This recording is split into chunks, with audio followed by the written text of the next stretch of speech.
Hello, everybody. Hello, and welcome to the first time over on what is it, Twitch.Delric, whatever, my channel. That we're gonna have a different DM. Oh man, I get a PC over here. This is crazy. What's up, Ollie? How you doing? I'm doing good. I killed a player today. Oh, okay, okay. Well, all right. I Well, played a D&D game before this, and I killed a player, and I it's tasted blood. it's out of your system. You know what I mean? Just like you barbaric Brits used to do back in the day, you bled that I color. just want to That color has been show bled from my... your system. We're good to go. Okay, we have some great players today. We're all looking forward to a lot of good, clean fun, Ollie. Okay. Yeah, this is all legit, all by the books. Nothing Yeah. wrong, sir. It's Sure. fine. Sure.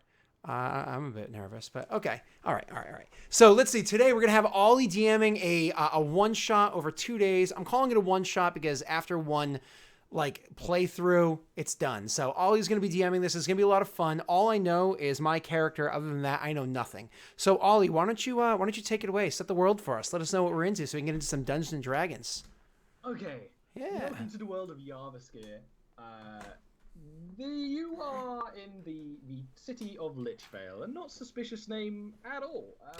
Lichvale's had a bit of a curious past, but several years ago it was one of the jewels of the kingdoms of men, and it was a city of learning and libraries and then magical research. And then, like a couple of years ago, it fell to an undead curse and everyone died. So...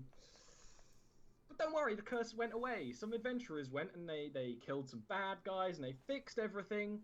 So it's all okay. Except for, as undead curses, they linger. And an earthquake went through the entire city, destroying almost everything. So the humans, they have to start rebuilding. And of course, in rebuilding a whole city, there's suspicious nobles who go and start to make sure they can have their thumbs in the pie when it's done. And all of that has led to the rebuilding of Lichvale needing one important thing, that all of you players are mercenaries.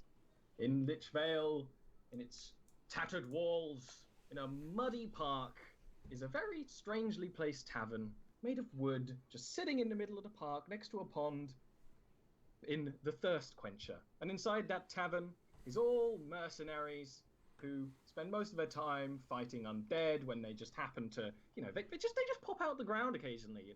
It just happens. Awesome. It's called Lichvale. What do you expect? And of course, there's the occasional, political subterfuge and all of that bullshit. But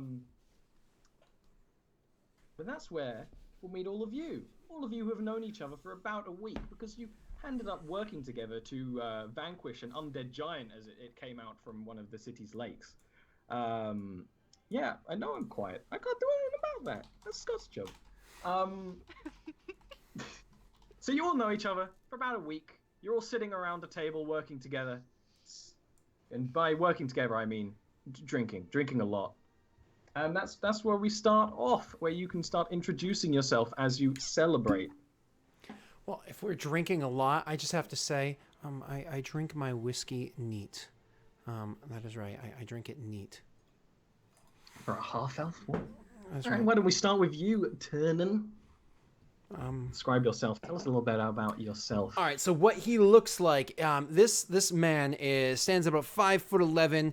He has brown hair and green eyes. He is a half elf. He is very, very mellow, very down to the earth. It probably comes from his upbringing. He was literally raised in a library his entire life. So he's very mellow, very down to earth. He's a big note keeper. As a matter of fact, the only reason why he's with this group right now, the only reason why he's with the party is for one reason, and that's because he's found his destiny, and his destiny's name is Bior the Serpent. You see, he believes that Bior is his destiny. Bior is destined for great things, and so he follows Bior around, documenting everything about him to make sure he misses no details for when the time finally comes to write the ode, epic, or otherwise grandiose tale of Bior and the wondrous things he did in his life. So that is why Tiernan is here, and that is what he's like. And I imagine if he's sitting around the table with everybody at the moment, he, of course, has his... His notebook is out, and he's looking down at what it is Bior is eating and taking measurements of the bites that he's taking. It's a little different today than usual. Well, why don't we talk about Bjorn then, sitting on the opposite side of the table? Kind of thing where probably tries to get away from this guy, obviously. Bjorn, tell Ah, us a little bit about yes. yourself. You're the serpent, dressed in a relatively immaculate uniform with braids down the middle, just these beautiful golden braids on this bluish uniform. Um, he's obviously a tiefling, but he's slightly different, isn't he? He's not really reddish tinted like most. He's quite blue. I won't get into that song just yet. Um, but everything about him just seems very prim, very proper, very neat. His beard is finely trimmed. It's as if someone's been trimming his beard every day. Just perfectly immaculate. His mustache just ever so slightly twisted. And he, of course, is drinking quite a fine brandy. All right. Fine brandy for Bjorn. Why don't we move on to the drow at the table, Niet? Niet lacks any of like the pristine beauty that you normally associate with elves. In fact, she's very haggard looking. Her hair is tangled and she is dressed like in thick hides. She's also very scarred on the left side of her face and most of her exposed skin, what there is of it. And she walks with a staff and a limp on her left side.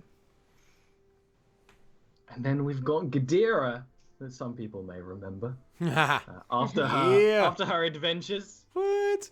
I we don't am even know how this Gadira finished. Redheart of the Blood Maiden clan. I am a Blood Maiden acolyte, a life cleric, and she's really old. She's like 322 years old. She's a tiny little thing, about 3 feet, 11, almost 4 foot. She's almost there.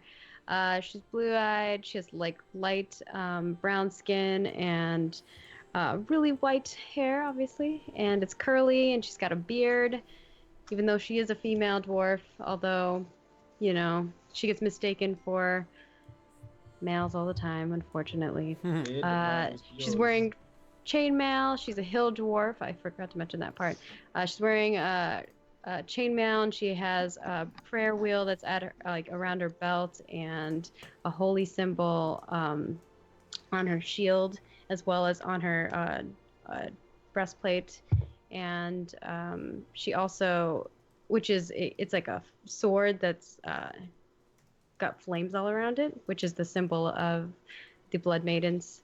And then she's also carrying a short sword and some pouches that she's got around her, which is like component pouches and a healer's kit and a priest backpack. So she's just kind of carrying around a bunch of stuff. And when she walks, she has like a slight limp in her left leg.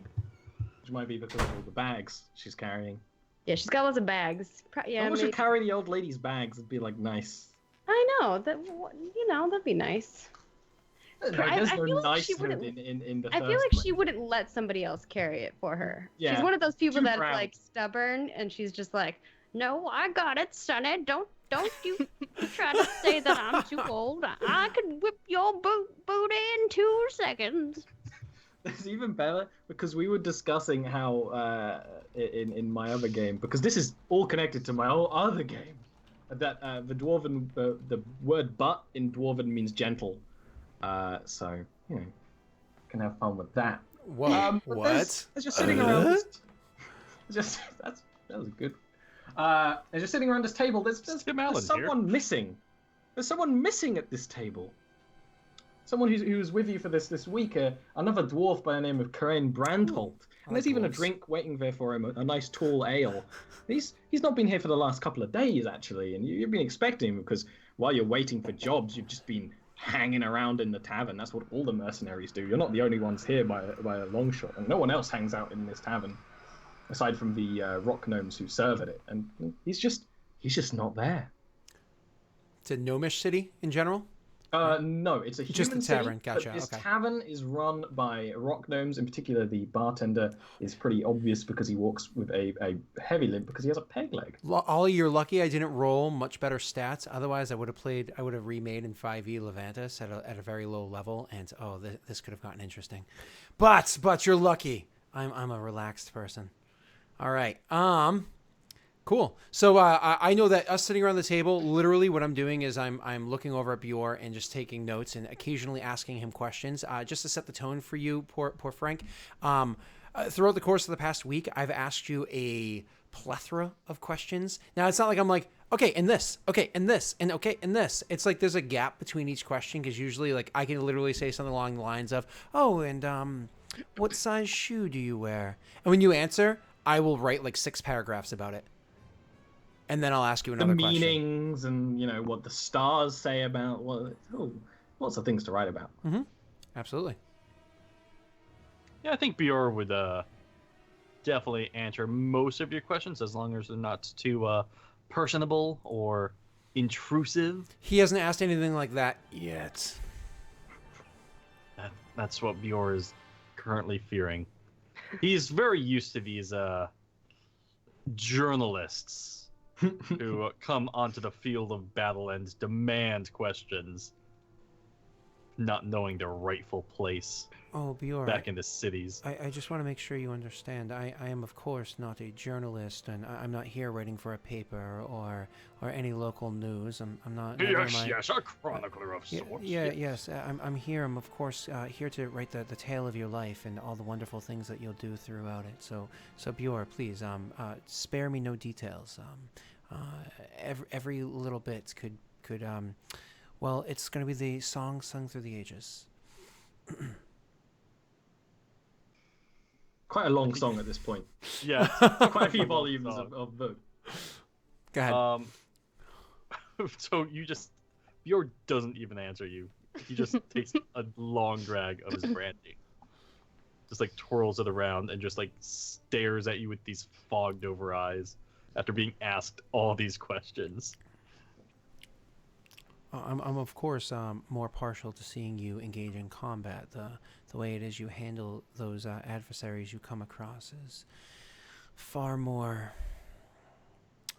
interesting when you put it into a story. So if we do come across any, I suppose, what do you call them, quests? Then perhaps we should engage in that. I'd much like to see this happen again. Yes. When battle comes, you'll see well enough. A proper Velheim royal battle mage. Oh, Valheim, that's right. That's what the word was. All right, Ollie, go ahead. Well, I'm just listening, And of course, in this kind of tavern, there's lots of people listening. You're the most interesting group of people here. Now, it's the sort of thing where you've had this kind of conversation a few times in the weeks, of course, and usually endings like, you'll see what true battle made, etc., etc. But that won't answer where Brandholt is. And even like the bartender, you hear him coming from the other side of the room, the clunk, clunk, clunk. Where's your friend, the Dwarven Warrior? I've not seen him. Is he I thought you were buying him drinks, but he's not here. He's probably dead. Suddenly I'm reminded of one of my other characters. And the bartender actually, he understands the job you people are doing here. But even that and the drow sense of humor is a bit much for him, and he just sort of nods and hobbles back away into the kitchen. And I continue drinking my drink. Bjor, so I do have to ask, did you wake up at all in the middle of the night, or was your sleep completely uninterrupted? Bjor just twirls his brandy around in the glass and takes just a quick little sip. I slept like the dead. Oh, like the dead. That's it's funny how often you make notion of Things that are beyond this world. Thank you. Many things are beyond this world, laddie. Some of them might even be your answers. I'm sure. Maybe one day we can come across that and find those details. Truly hope not. Yeah, that too. Gadira, what are you doing while this conversation starts up again? She's just eating and drinking and listening and observing. Yeah. I'm sure at some point, like, throughout the week, if, Dark, what's your character's name? Because you don't have it in the Roll20. Oh, my apologies. It's Tiernan, and I can totally add it to Roll20. Okay. Tiernan. I'm sure, while he's, like, asking all these questions, at some point, Gadira's like, Oh, how do you ever consume any food with how often you talk? That's like the most dwarven... No wonder why you don't have any meat on them bones. I metabolize extremely well compared to the dwarven people. Fat Are sticks you to your calling bones. me fat? No, actually, you seem rather slender for one of your kind. No, I eat when I'm not working, but the problem is I always work. So, you find a balance in there somewhere, but it's not a very interesting story. So, I'm going to get back to Bjorn now, okay? I wasn't really thinking you would answer that question, but I should have thought you would. Oh, I'm sorry. Usually you ask questions for answers. Next time, can you just say you're being, Rhetorical. Yeah. I'm surprised he's not dead yet. Yeah, he's not really a warrior, is he, Tannen?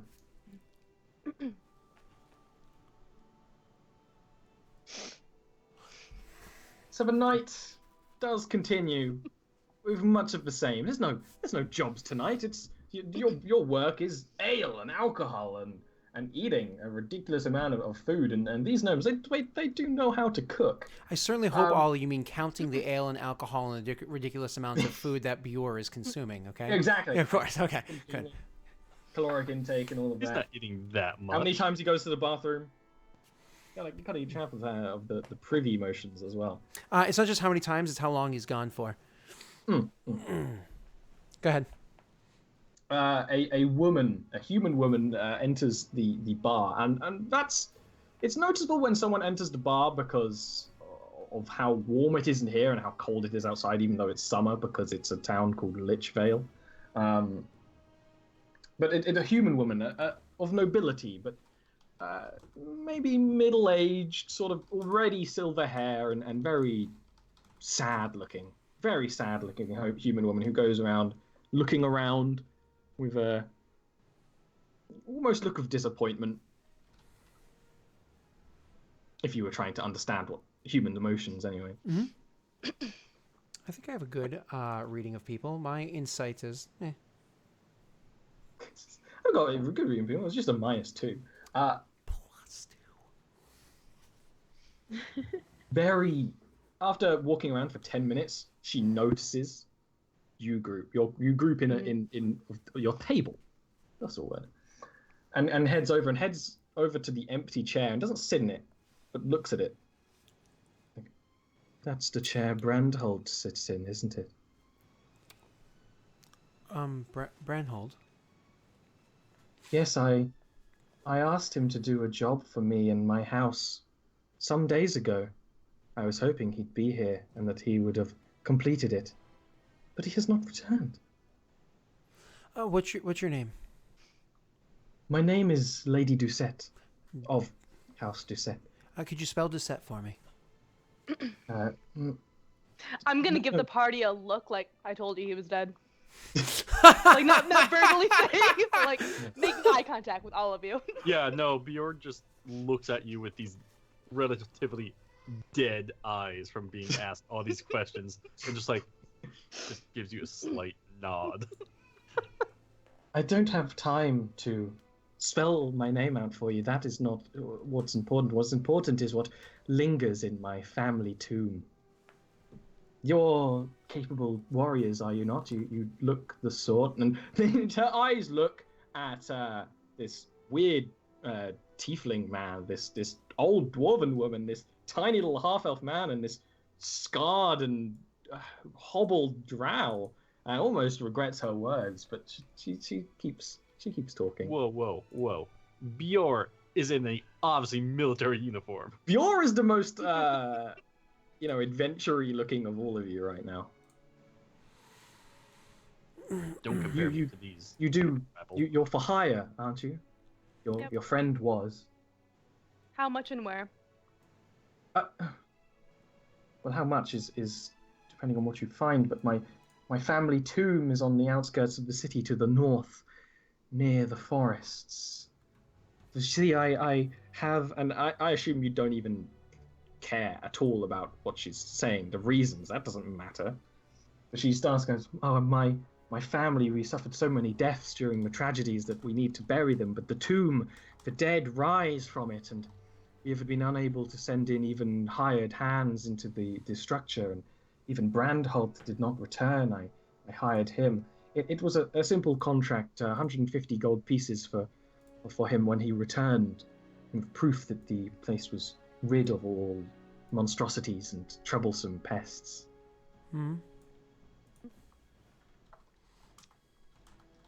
Is that agreeable? It would be each, of course. Oh, well, yes, I suppose funds are running a bit low. Ink and parchment does not come very cheap in these parts. You guys don't really have much need for that around here, so. How much did you say it was each? 150 golden pieces.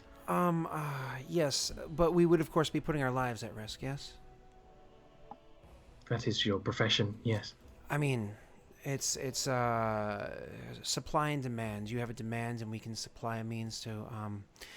How about 200 gold pieces each? And I do have to say, gesturing towards Bjor, you know that the problem will be resolved. There's no concern about that. Persuasion roll, my friend.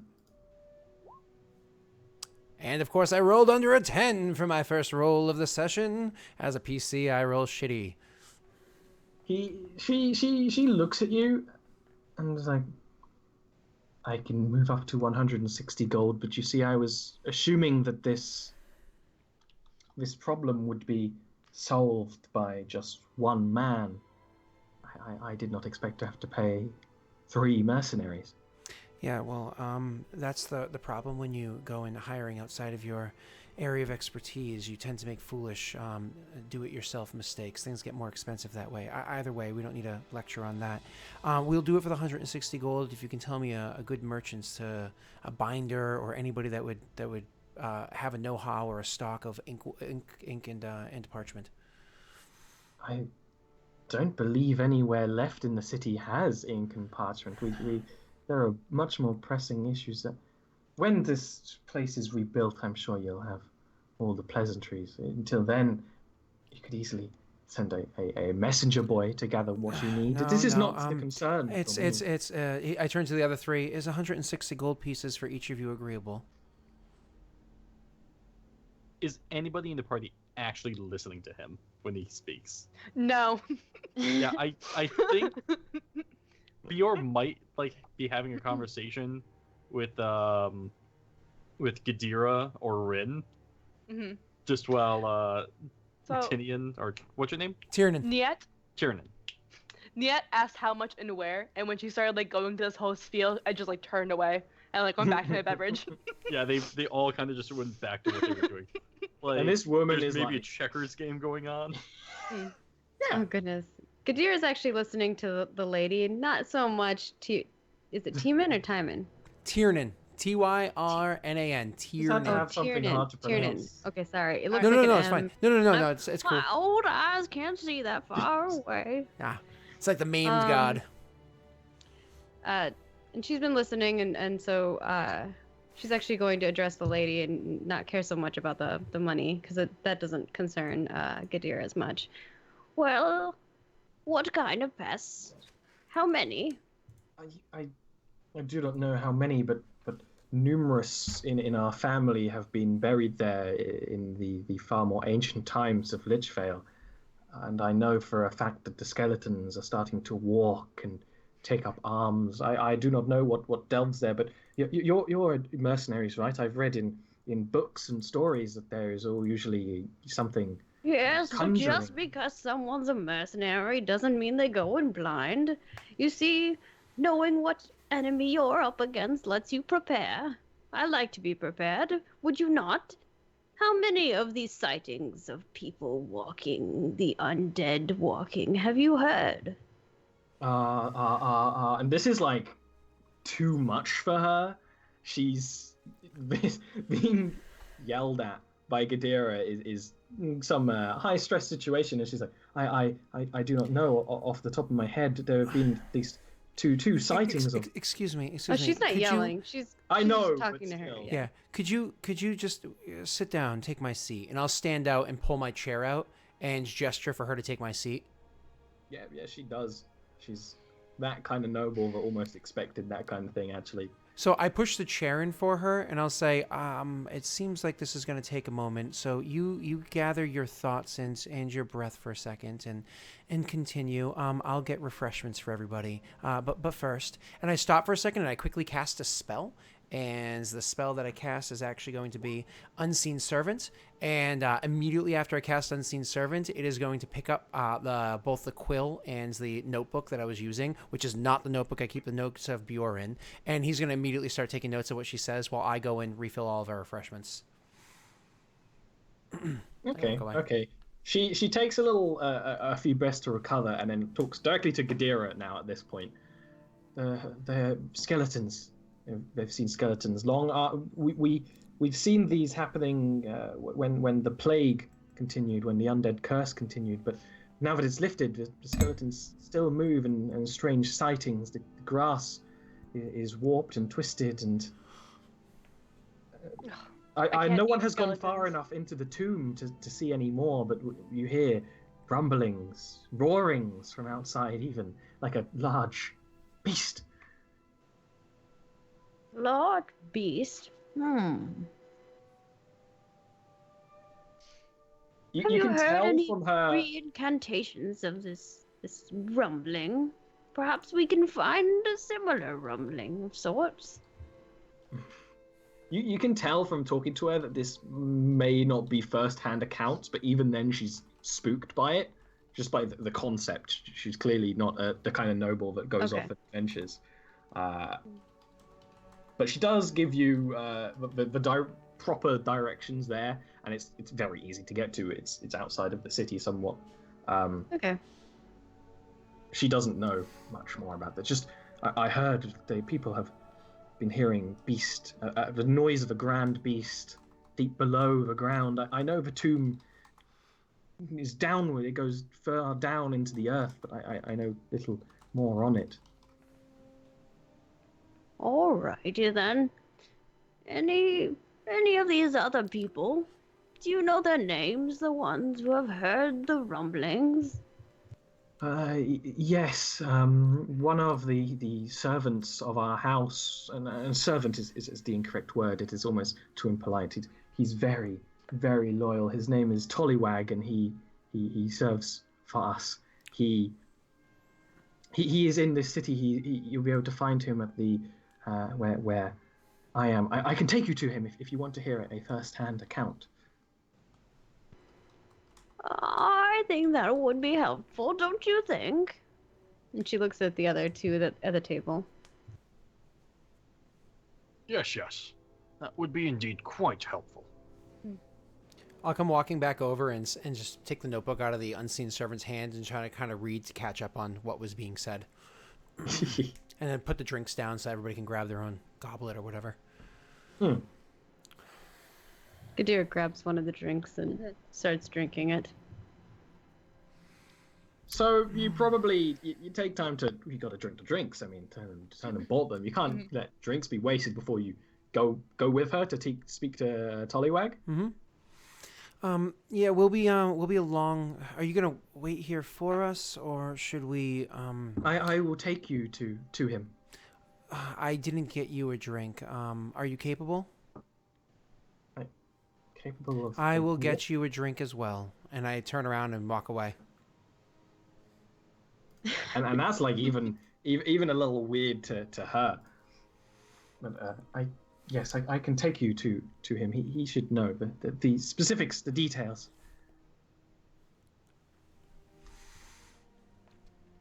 And a drink later. Yep. I come back with 4 more drinks and I put them down. I'm like, the help here is just absolutely Abysmal.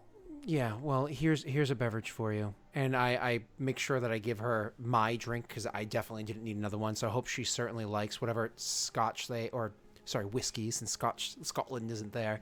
I have, and I hope she enjoys it because that's what she's drinking. So She does drink. She doesn't drink all of it. She drinks like a few sips before being like, we really must go. Time is of the essence, and things such like that. okay, no problem. So I mean, after we all finish our drink or whatever, and I mean, my character will continue going back what he's doing and not really pay her any mind. And after everything's done, I will gladly get up and follow along, going along with it. Okay, so she leads you out, and Lichvale, as I said, is a ruined city. The curse and the earthquake that happened when the curse was lifted, because you can't have nice things, really destroyed much of what was left. There's a few buildings that are just beautiful Gothic, beautiful Gothic structures, really, really old, like hundreds of years old, that are left, and they're the strongest things, like keeps and tiny castles. But she leads you to a fairly new building, with sort of, they're starting to rebuild an old building with a few new walls and things. There's sort of a hotel, but not really, because the building isn't finished, but it makes sense that she's there. And she leads you and goes through a bit. It's like, I will fetch him for you. You will know it's him, and heads off for a little bit. And a quite well-dressed, but the clothes are clearly not made for his kind, half-orc walks up to you and is like, yeah, my name's Tullywug. I heard that you wanted to hear about the beast in the tombs. Yeah, yes, if you could tell us more what you heard, that would be very helpful for us. Well, have you ever heard the noise of living skeletons? There's a jangling of bones, jangling like a wind chimes in spring, and then beyond that, I heard this breathy noise, and then a monster, a big beastie noise, a roar, a roaring. It was more than one roar.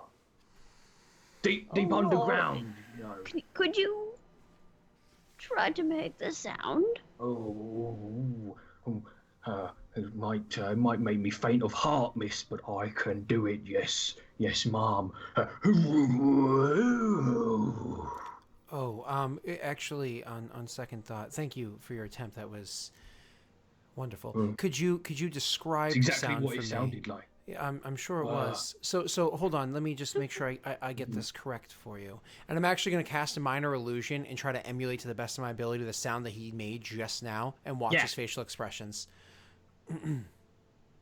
So Yeah, he makes you do it a few times.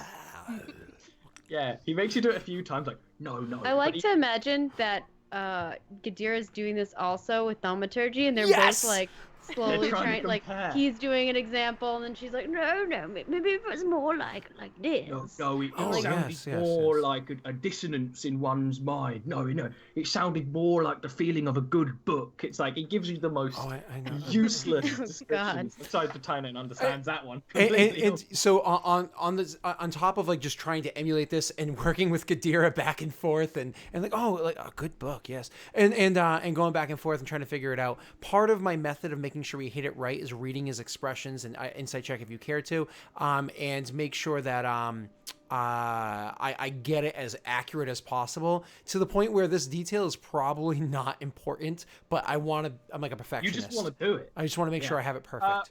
Do we get it pretty much At this spot point, on it? I'll say, give me investigation rolls with advantage. Yes! Sound. Absolutely. It's so accurate. It's coming through two portions. I roll with a +5. It's And all my of you can do the investigation. best You're hearing skill. the noise. it's my best skill. I have an advantage and I roll shit.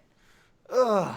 That is a pretty awful roll. That's how it works. Maggie gets a Yeah. +1 and does better than me. Oh, come on. Oh. Waiting for the drow and the tiefling. Oh, we're all rolling it? Oh, we're all You can rolling? hear the noise. You're standing nearby, I assume, unless you've buggered Uh, off. But this is a one shot. There's not more quests to do.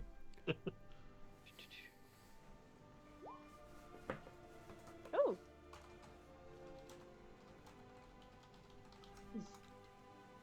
Once again, I lost it.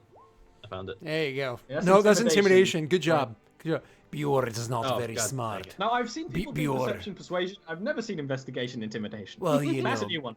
Okay, well, I Bjorn rolled is for not of 20, this so- world. You It's the same you thing. immediately know Jeez, that he's like, I know the sound. that What? noise is the roar of a dragon, and you're almost trying to be like, yes, I've heard that. That is the roar of a white dragon, or maybe a blue dragon. Like you've known it to so much, like an adult. No, not an adult. An adolescent, not fully reached adulthood. You're like, but you are sure, and so is Niet. That's the noise of a dragon. That is a dragon underground, muffled by tunnels and earth, Mm-hmm. but a dragon. Oh, I don't like the sound of that. I It's not- didn't like the sound of it either, Mom. It doesn't It was sound quite very a scary noise. nice. In fact, hearing it again was giving me the palpitations. Listen, Dude. sir, I do have to express concern here. You see, the sound sounds. I wouldn't know that. That's Bjorn. The sound sounds very. Perhaps maybe your memory is what's off here, and not. Maybe you're describing it and remembering it incorrectly. My memory's always perfect.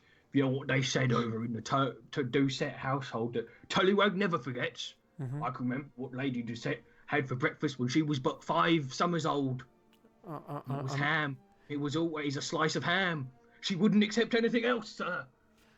And I imagine you remember that detail because it was something that was repeated over and over, and not something that you heard once in a frightened state of mind. If you remember everything so well, when we walked to the door, who is first, who is last, and so on? What was that? Well, I say when you walk through the door, who is first and who is last, like more or Oh, less the order of people walking through the door.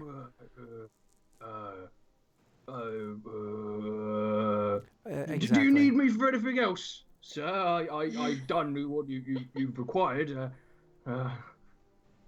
Do you have any He other? like unbuttons the first thing on his dress shirt, like. Do you have any other details that you recall and can provide for us? The skeletons. They had swords and bows. One nearly nicked me with an arrow. Terrible shots, though, sir. Terrible shots. You'd have to be an idiot to get hit by a shot like that. I imagine. But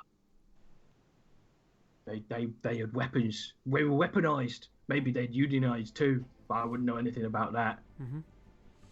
I'm sure you wouldn't. All right, very well. If you have no other information to offer, Bjor, what's your opinion of this man? And I immediately put away the journal I had and pull out the journal of Bjor's, and I look to him and I ask him the question He right seems in front like of a him. fine enough chap. Looks like one that's worked with his hands most of his life. Probably had not seen a battle in his entire life. Very, very likely. In his entire life.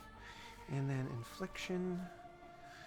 He's clearly just being kind because he's standing there. Doesn't truly believe it. Okay. Thank you. Can I go now, sirs and madams? Yes, you've served your purpose quite well. Be on your way, lad. Yes, thank you, young Tallywag. He lumbers off. Bjorn, what kind of dragon was that you said you thought it was? I remember hearing a dragon like that at the siege of Luchan. That was quite a battle. But it was either a white or a blue dragon. Between Wow. adolescence and adulthood. Correct me if I'm wrong. White dragons, that's they have a proclivity towards cold weather climates, and blue dragons, those are the ones that are is it electricity? Is that they give quite a shock. You can give me nature roll, so to know the truth of dragons. Nature. I'm good at Nature. nature. Nature versus nurture. Oh, look at that. I rolled a 10. We're all doing the nitro roll. It's my highest roll so far, 10. Maybe 10 and just. All got a 19 on my of natural course check. knows. Cold dragons cold dragons, white dragons. And you've seen white dragons before, even though Valheim is a very civilized area, not at all a war-torn city. There's white dragons live in the cold. And this place, it's the heat of summer right now, and you still kind of want to wear a jacket. It may be a cold dragon, but maybe he's not snowy enough. Blue dragons tend to live in deserts, and that's even less fitting. So white dragon makes the most sense. But you also know white dragons are the most feral and almost mindless naturally of all dragons. Which is why you've seen them. They've occasionally been tamed for battle or just pushed in the right direction. So it wouldn't really fit for one to say raise the dead and live in a tomb. Bjor. Very odd, very odd. Well, Bjor. I think I'd like to sleep on this and think about it. It's probably a good idea, Lady Dwarf. Bjor, did you you seem to have quite the affinity with dragons, or at least a good considerable amount of know-how. I'd love to buy you a drink, and perhaps you can explain to me how it is you came across this knowledge. Ah, yes. For the price of a drink. I believe that is quite reasonable. If the details are fine enough, you might be finding more than one drink in your belly, sir. Ah, he claps his hand on your shoulders. Then I'll tell you about the Siege of Luton. Certainly, so long as the details are accurate and not embellished. Yes? Okay. Oh, of course not. Good. No So you head embellishment back? from me. You head back to the tavern. You'll have rooms there. They're not the loveliest rooms in the world, but you know, you're all travelers and you've been around the world. It's fine. And I mean, at least it gets you out the sun, right? Yeah, you don't want to be out there. So those two spend a little while drinking and talking about dragons and about this siege that totally isn't embellished, so that Bjor is far more of a hero than. Yeah, no, Bjorn didn't take on an entire regiment on his own. He didn't hold that wall. Gadira and Niet, what do you two do for the night? Sleeping, obviously. Sleeping's later. Mm-hmm. You can go ahead first, Aaron. Oh, me? Well, I've probably acclimated myself to like a more daytime schedule to fit the party's needs. So I will probably finish eating. I will say that I hope it's a dragon. I've never eaten a dragon before. And yeah, I will make my way to bed. I'm sorry. Since that was a out of game thing, I am out of game going to ask you, eaten a what? No, I thought no. you meant that Niet actually said, I've never eaten a dragon before, right? I did. I will actually say that. Yeah. Niet said, like, while you're hanging out at the table. Yeah. It's like people who've eaten crocodile. It's actually not that bad. Yeah, crocodile's pretty good. Nia, Skeletons are crocodile's terrible pretty good, meal. actually. Nia, listen, I understand you keep throwing Yeah, out all it's a these... little bony for me. I understand you keep throwing out all these strange details about yourself and your past, but I'm not here to chronicle your life, so please stop trying to gather the attention so that I want to do so. Your interactions with Bjor are significant, but beyond that, I mean, you can stop pleading for attention. Okay? How are you still alive? I'm adept at what I do. I'm assuming that Gadir has probably healed his butt like so many times. I imagine I've never been hit. I imagine I've literally never been hit once. Depending on what it was that we've fought, I literally don't engage in combat. My character, you know what he's equipped with? He has with him a walking stick and a letter opener. It's a particularly sharp letter opener and certainly can be used for self-defense, but he has a walking stick and a letter opener. He has no weapons, and you've never seen him cast any spells that were either offensive or defensive. He can read any language. He can produce many sounds and visual effects to enhance like the storytelling of Bjor, to make sure he gets the details correct by showing things or making the sounds like we just did. And then he has a servant that occasionally pops up and takes notes for him so he can relieve himself or whatever the case may be and not miss a detail. But other than that, I mean, you've never seen him do anything offensive, defensive, or otherwise engage in combat. Usually he'll stay to the side and keep notes. That's right. All right. That's right. And Ollie, when I go to trance for the night, I find like the smallest little spot I can find, like in my bedroom, be it like a closet that I can like hurtle around in, or like under the bed. Inside, like the little, little side table. You take all the drawers out and you just sort of crouch inside. Oh, there we go. That's nice. Yeah. Okay. That's what I do. Cramped spot. Kadira. So Gadira goes back to her room and, or actually she just doesn't go back to her. Well, I'll ask you this first. Is there a place of worship for the Blood Maidens in this town or not? There would be, at the moment, there is a sort of all-purpose, like one of the old churches, they've been like, come here to pray, we don't really care who you pray to, if you need to pray, come here. Which I imagine you've become accustomed to because it's got the right sort of atmosphere. It's not perfect, but it'll do. Okay. And I've even maybe like converted some other people and like gathered some folks to There's a few dwarves here. Join. Sure. And this evening I'm like, tonight we are going to figure out what is going on down there. And so she puts together some sticks and some bones, and she has some little things that she's putting together, and it looks like a mess, but and I'm going to cast augury. Thank you, Maggie. It's a great spell. Yeah, no problem.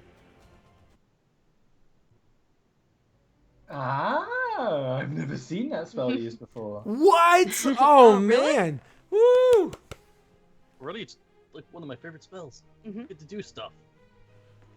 And she's like, I mean, one of the paladins let in my me party see is the beast, what comes before us tomorrow. Okay. You get a vision, essentially, right? It's wield, woe, nothing, or wield and woe. It's wheel and woe. You're trying to sort of pass the feeling you get from high on above, and trying to think about this, trying to like, this dragon, this warrior I've got to face. It's a very mixed message you're getting back. It's not like you've probably done this before before great battles, maybe even with a dragon. Before, I was like, yes, you will slay the dragon, or no, don't fight the dragon. This is just sort of a grayish return. Grayish return. There may be good, there may be bad. Most likely there will be both. Whatever's down there is murky at best. Okay.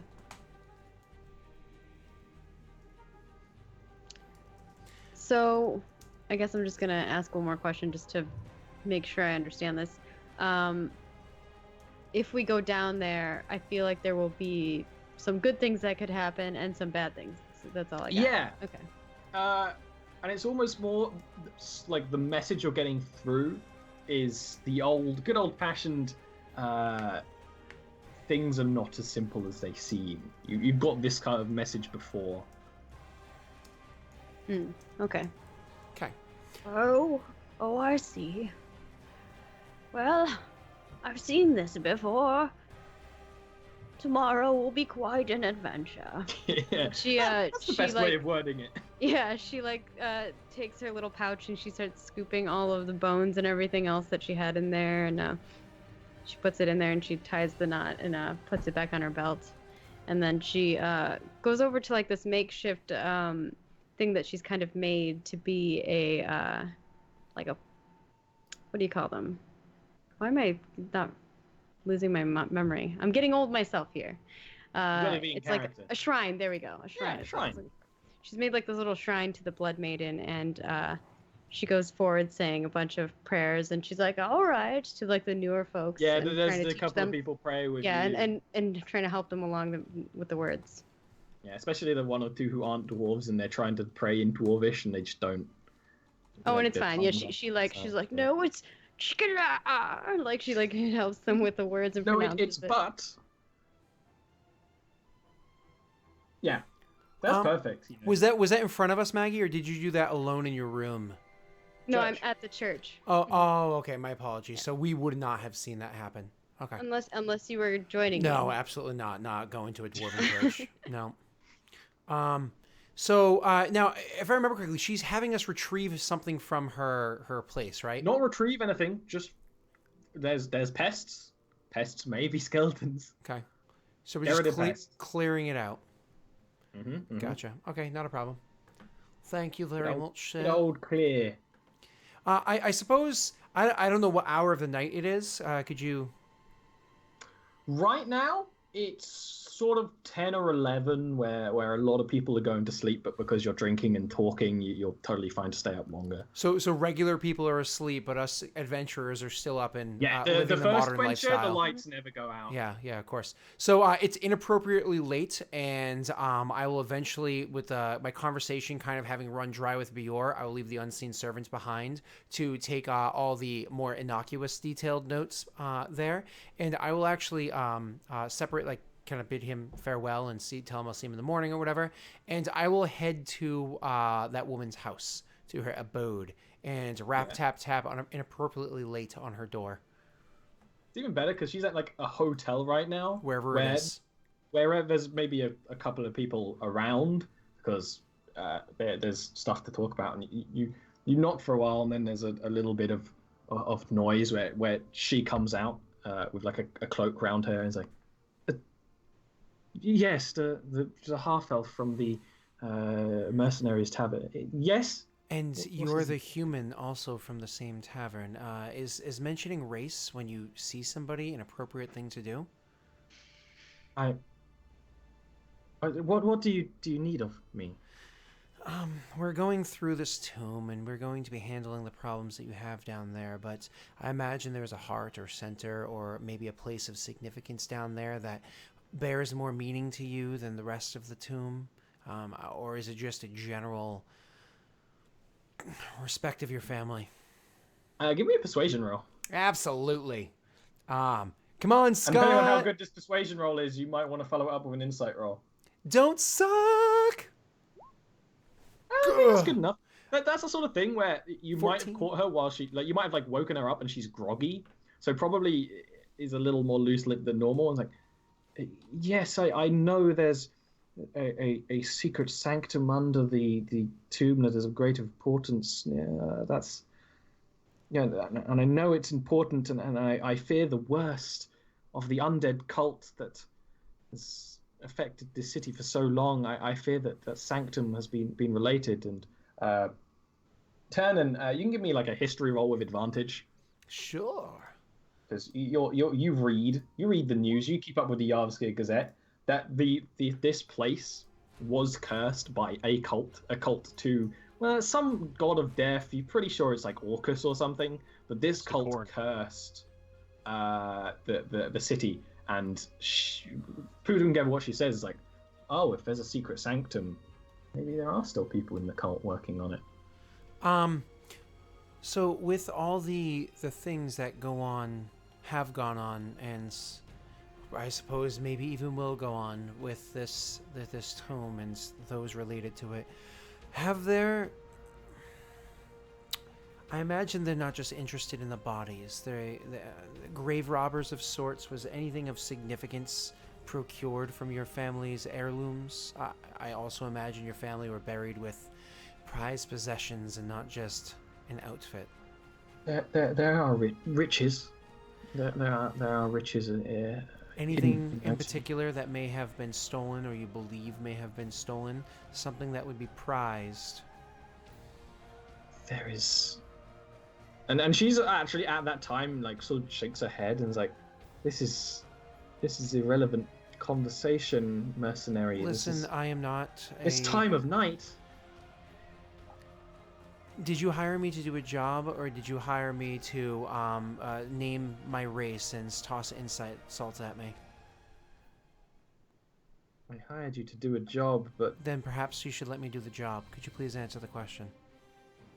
I know of a a gem that holds magical power that was passed down in our family, and it was locked away there for good reason. The power was dark and tempting, but I know no more details. Good day, sir. And Excuse she me. tries to close the door. I will certainly put my foot in the way. Of course you will. Does evil rest? Because perhaps maybe I should lose a couple of moments of sleep to confirm that when they do so eternally. And I think you can also spare those moments. Now, you say it was a gem. Your family records, history, even an old portrait might have details of this gem. I'm not looking to keep it for myself. If you wish it back at your side or in your tomb, you're welcome to have it. But could you give me details? Story your aunts told you, anything? All records were destroyed of this. It was a dark opal. Inside were energies drained straight from the Shadowfell, gifted to one of our ancestors by a being from that very place. I heard stories about it when I saw it in the old family manor that was crunched when the city was destroyed. A question. This opal, do you know details of how large it is or isn't? She thinks, and she sort of like does a hand motion, sort of like big, like a large egg. How many centimeters would you say that is? I don't know the size of your hands, and I think it'd be a little. I'm trying to think about that right now. Yeah. 15 centimeters or something. About 15 centimeters, and that's length. And the width, do you think? Less than that. 7 centimeters, perhaps. You say opal. Do you know if this had more of a pink hue or more of a bluish hue? Was it light or dark? It was pinkish and bluish and dark all inside. You would recognize it. This opal, an opal was chosen for this. It certainly wasn't just fabricated. Do you know if this opal was chosen because it was somebody's birthstone, or perhaps it had significance to someone in the family, or just randomly chosen by some dark force? I know that I know few things about gemstones, but I know that what many people know, that quartz can hold magical energy and opal can force it away. I fear that the meanings for that are truly slanderous and heretical to every faith, but I that's all I know. That's all I know. You said these details, they came from an old manor that was destroyed. Is this manor still around? Is it accessible? And do you think that there is any chance that anything there may still be around? The manor is in this city. It's on the road of many roos. The address, it gives you the address. It's one of the, like, even you can recognize, because you've probably walked around this city just to sort of, maybe just to map it, because it's interesting. It's one of the areas that maybe 4 or so areas blew up. It's one of those areas that blew up. Could you describe the what it was that you had procured this information from? Was it a tome? Was it a tome? Was it scrolls? Passed down, but I do think there was there were books about the opal that were destroyed, and I do believe perhaps maybe a painting. Maybe that was hidden away. See any of these yourself? I know you're young, and I know you're tired. I saw the painting. Could you describe the painting to me in every detail that you can possibly remember? And with this one, as she starts describing, I'm going to use minor illusion to start like putting it up to help her with the memory, and then I'm going to continue like writing what she says. There was a man in our family, a half-elf, a strange twist in the family line, and he a very long face, and he held the opal in both hands like this, and it shined, and the paint almost warped around it, and the frame was silver. And had a name inscribed in it, but I don't remember the details. You don't remember the name, of course. Can you remember any of the letters or the style of script? Perhaps it was very fancy, large, slanted, small. Perhaps it seemed printed like a stamp was put very on there. Angular. In fact, it may not have been in the script of man. It may not have been in the common tongue at all. Gotcha. There's a mosquito just landed on my mic. Okay. All right, and I'm sorry to wring an already dried sponge, but you said you saw this portrait. Did you see any tomes as well in this manor, or no? There were many books in the manor. Okay, very well. Listen, thank you for doing yourself a service. Perhaps you should get some sleep. You aren't very polite when you don't get it. Good day. And I remove my foot from the door and just walk away. Walk away. Yeah, and she closes, and you do hear that she starts talking after you leave. You can't hear the details, but it's probably like what was that? What was that about? Oh, I said so many things. That sort of thing. I will swing by the tavern that I was at beforehand to see if anybody's awake to invite them along. But if nobody's awake, and that's entirely up to you guys, or nobody's out for me to grab, I'm going to head to the manor immediately afterwards. I'll say that actually, Bjorn, I don't know, but you know that Niet doesn't sleep because she's a drow, so you could knock on her door. And Gadira's probably coming in from the church around about this time. Okay, so... Yeah, I'll join him. So if Gadira's there, I'll be like, oh, Gadira, it's rather fortunate that you and I have bumped into one another. Did the gods have anything pleasant to say? Well, a little bit of both. But yes, to answer your question, yes. Good. Gadira, I've procured a little bit of information about what it is that we're trying to accomplish here, and I found a means of potentially getting even more information. You're welcome to join me, and maybe somebody else would like to come. I imagine no danger, but nonetheless, we were all hired for the same job, so perhaps we should all pull our weight. Oh, what is it that you found, young man? And I guess we have the conversation. You tell me as we're walking over to find the next person. Yep. And so obviously Gadira is interested, so perhaps Gadira offers, suggests Niet, Maggie? Yeah, because Okay. Tyrion wouldn't think about that. I would knock on her door, and I do my very typical... I will like uncurl myself from the little spot that I made for myself to like trance in, and go to open the door. Niet, I've procured a little bit of information about something that's what it is that we're handling here, and while I don't imagine there to be any danger, I was seeing if you'd be interested in coming along, since we're all hired to pull our weight. Silently, she'll like grab like her walking stick, like her pack, and kind of hobble out the door. I've told you before. Are we all hobblers? Is that what's happening? I'm not. I actually walk extremely straight-backed, very stiff. Okay. I'm very straight-backed and stiff, prim and proper at all times. I literally, when food is put in front of me, if like we're at a crappy place and they kind of throw a bowl in front of me with a spoon already slopped into it, I will pull the spoon out and place it next to my, clean it off quickly and place it next to my thing and say my quick little words before I continue eating my meal and whatnot. I am obnoxiously proper. Okay. No, Niet's like left leg is like completely hobbled. She has to walk with a crutch. Yeah, well... I'm the same exact way, which is hilarious. Same leg. Yeah, I'm trying that's there's some... I'm imagining awesome. At some point during this week we've like exchanged tips on like right how it, yeah. That's awesome. And you said Bjor is asleep? It's up to Bjor. What's up with Bjor? How long has the unseen servant been there? The spell lasts a As long as it considerable amount can of be. time. Yeah, it lasts an hour. So I imagine I was gone for maybe around that time, and I would have come in. The unseen servant would have disappeared maybe 10-ish minutes ago. Yeah, during that entire time, Bjor was definitely singing old marching songs to it. the entire Awesome. time. That's amazing detail. Thank you for that. I can work that into my ode. Yeah, so Bjor just closed his door and just went to sleep. Okay. Awesome. So, does Bjor, is he making noise at all? Is he obviously snoring? Like, can we hear that he's either awake or down?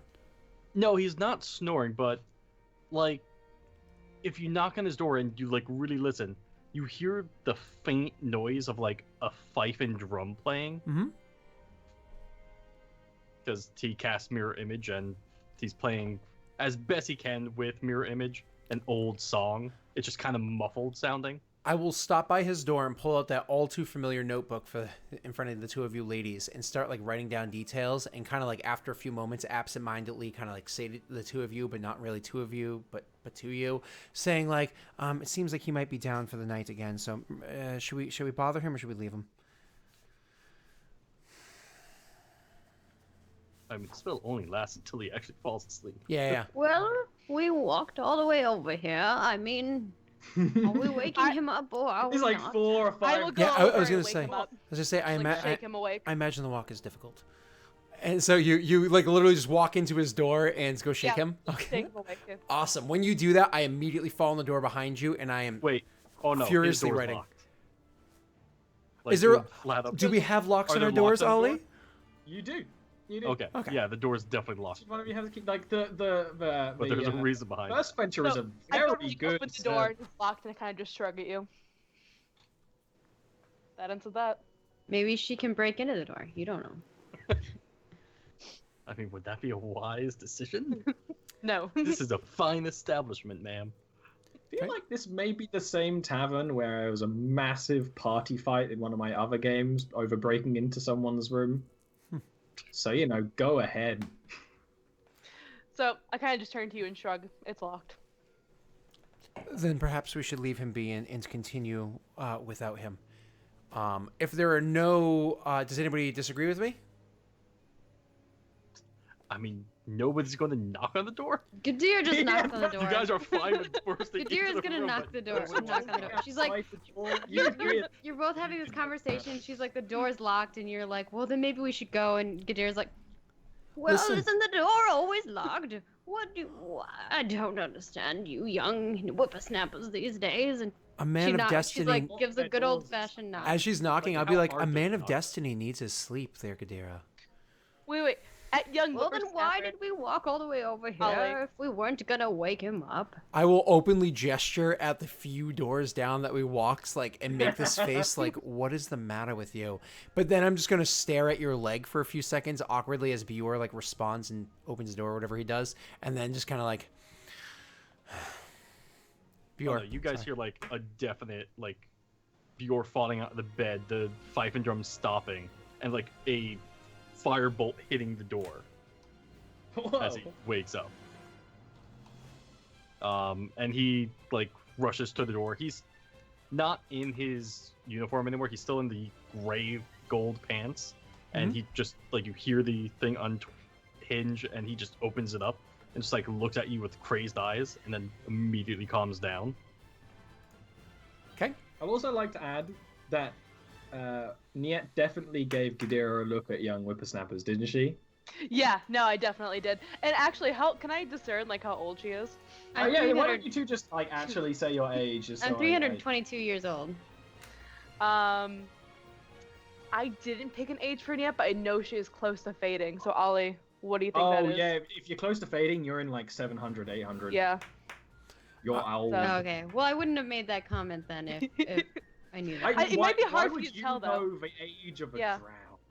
I mean, No. I'm in my late 20s, so yeah. Yeah, there's Bjor. He's Yeah, he's like shirtless. He's fairly muscular, a Um, little pudgy, but fairly good muscular. view.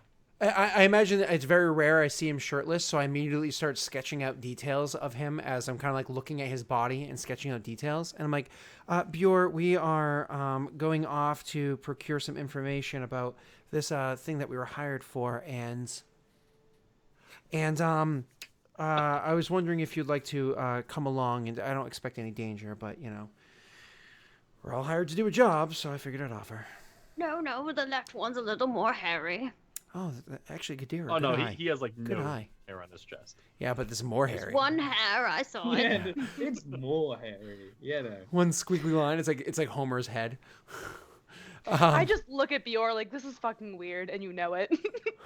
Oh, Bjor's. Bjorn just flexes his abs like. "Roar!" Look, Yours is blue. That's Bjor is not weird. Gutgar. Come on, guys. Oh, He doesn't have that 20 strength. awesome.